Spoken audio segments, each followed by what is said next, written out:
You first came to the attention of the underground in 1984 via the Scandinavian metal attack. You and how many other bands were on that? 3?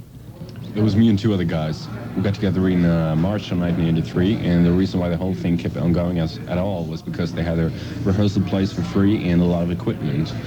And we did the Scandinavian metal attack thing with Boss at Typhoon Records, and if it wouldn't have been for him, the thing wouldn't have been keeping on going. Now, how did you get the attention of him to be on the compilation album? Did you have a demo going around? No, we never met a demo. We did the Scandinavian metal attack thing, and from those 2 tracks, we received a lot of fan mail, and just a couple of weeks after the album was released, the original lineup split up. And that was the whole... And that was in the spring of 1984. Since that time, you haven't had really a stable lineup, but you do now, don't you? Well, we've had different lineups, not a stable one. We had 5 or 6 different lineups, and not until August last year we got the group together with a stable lineup that's going to continue until the ends of the earth. You know, with the 2 new guys, it feels like this is the guys that I've been looking for all the time. You know, in Sweden it's a little bit difficult, but it's getting better. You know, as speed metal or whatever, heavy metal is getting a big coverage in Sweden. With the group Bathory, it's been a very difficult task from the beginning because the original members they were only into having fun, like I was at that time as well. But when I started to realize when did you get serious about it? Summer of 1984.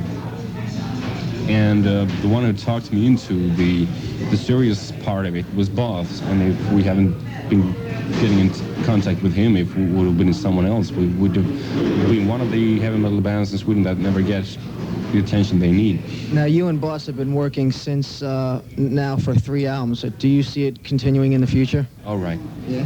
Till the end of the earth. Okay. Tell me something about growing up in Sweden. Everybody knows that since Europe has had big chart success with their album, and I guess the only other band I know from Sweden, and I think you're friends with them, is Oz. Do you know them? Yeah, sure. Oz is good friends of mine. And J.C. Blade, right? Right. Well, in Sweden it's difficult because there's 2 ways for a rock musician. Either he goes off and play rock star during the weekends, and during the ordinary days of the week he goes off and do his car work or whatever, taxi driver or cleaning dishes or whatever, you know. And there's another way. You bet for the professional band group and you get a record deal, which is very hard if you're not good enough, or if there's something wrong with the record business in Sweden. I don't know. I mean, we were very lucky. We got into contact with Boss right away.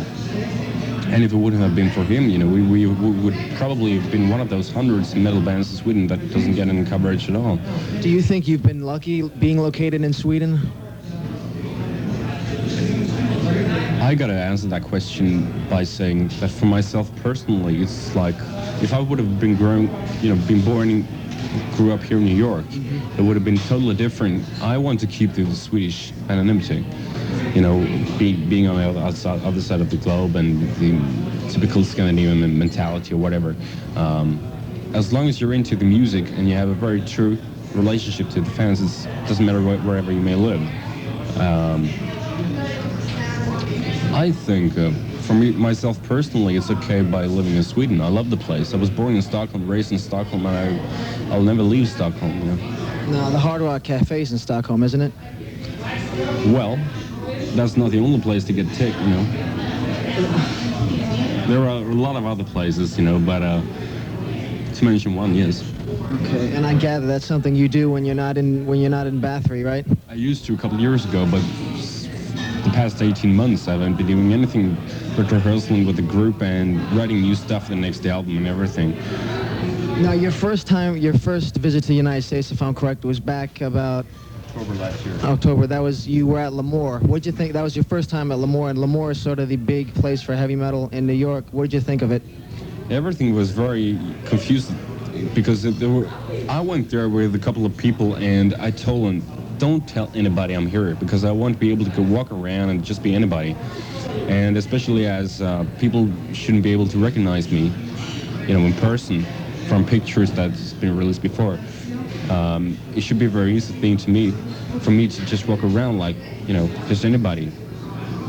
After 45 minutes or something like that, people start to turn around and take pictures and everything, and I try to cover my face and all that. But, you know, And we come out in the street. We hire a limousine and everything, and we come out in the street afterwards, and there's hundreds of fans surrounding the car.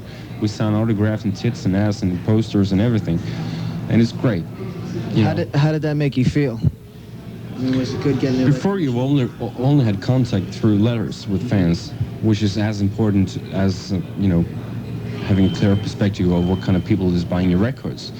But having a personal contact with the fans is always important, because sometimes some people have a very preconceived notions about who you are, like the big demon or whatever, a beast or whatever. Or some people do have a picture of yourself as a great musician just into what you're doing, which is probably the most true thing. I'm just into this thing just because it's something for the fans, and if it wouldn't have been for the fans, I wouldn't have been doing this. It made me feel proud in a certain way, because before it was just names in the end of the letters, and now you met them in person. It was very important, very great, and if it wouldn't have been for them, the Song of Doom on the Descent of the Black Mark album wouldn't have... That was for them, right? Yeah, right. That was the prime reason for me putting that song out in the first place. Now, did you do it intentionally, the whole mystery around the band, not having any members, not doing any live show? Was that intentional to keep the press as low as possible? At first it wasn't, The reason because all, the lack of information and everything, the lack of pictures and names and everything, was because from between April of 1984 to August of 1986, we had big troubles keeping the group together, because in Sweden, the situation with rock musicians are, you can either go off and do the weekend thing, or you can go off and do the thing 100%, and you're not 100% sure whether you're going to make it or not. So finding musicians that fits for a band like Bathory in a country like Sweden is very, very difficult. So after been going through 5 or 6 different lineups, it tends to get shallow in a certain way to answer the phone and say, like, okay, you want to try out for a drummer, and you've been doing that for 3 years or something, and you record the albums with the guys, and after some time you realize that they're not going to be long within the group, and there was no use to put out pictures or names or anything if you know the guy's going to leave in just a couple of weeks. Are you friends with any of the former members now? No. No. We don't have any contact at all. The most important thing is the future, not what has been in the past. So the lack of information is probably the reason for all of these rumors going around, and why everybody has got these preconceived notions about Bathory being a project. Or that's just fake. That just destroys the relationship between us and our fans. That's why we go out now and tell the whole thing. Before it was great, because then all the magazines that print the stories of the fake and one-man band and everything had to keep printing pictures and names and everything, make sure that the group name was around all the time. When you saw in those magazines that they were saying, well, the band's a phony, there's only one member, what did that make you think? At first, we didn't care, because it made the group name being around, and they kept on having to print pictures. But then we started to realize it destroyed the relationship between us and our fans. So that's when we went out with the new album, Under the Sun of the Black Mark, to tell everybody the true story and to make a really honest relationship between us and our fans. So this record, Under the Sign of the Black Mark, it's really geared towards the fans the most? This is probably the total album. It's not that I think of the two previous albums as just things that came by. It's an evolution. The first album was Bathory as we sounded at that time. Got the name out. Right, and we got to know. We went into the studio with Boss, and Boss told us just blast off, which we did. Crazy. Yeah, which we did, and with the return, it was like it was much.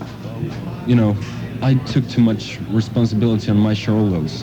It was like I was influenced by different things, and it was probably the reason why the album turned out a little bit different in Wicked was because we were totally drunk during the recording, and we were totally into the dark side of life. And the third album shows a new side of us, where we try new things like keyboards, and I sing a little bit different, and I even do leads in every song, I think.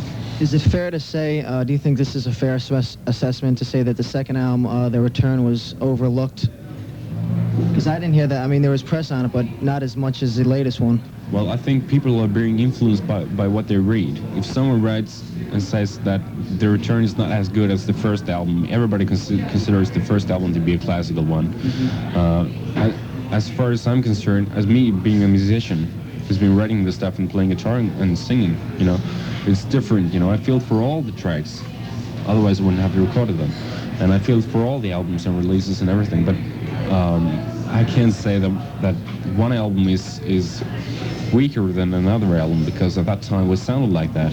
So if anybody says that The Return is weaker than any of the other album that we've been put out, it's either he thinks that himself personally, that's his personal opinion, or he's been reading that in magazines.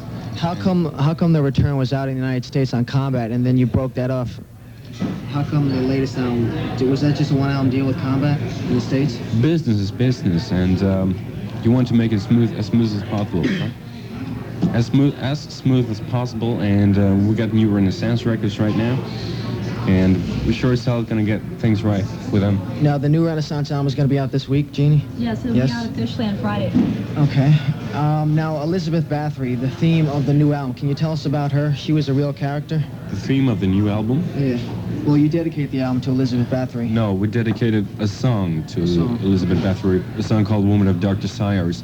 That was a result of everybody asking us why the name Bathory.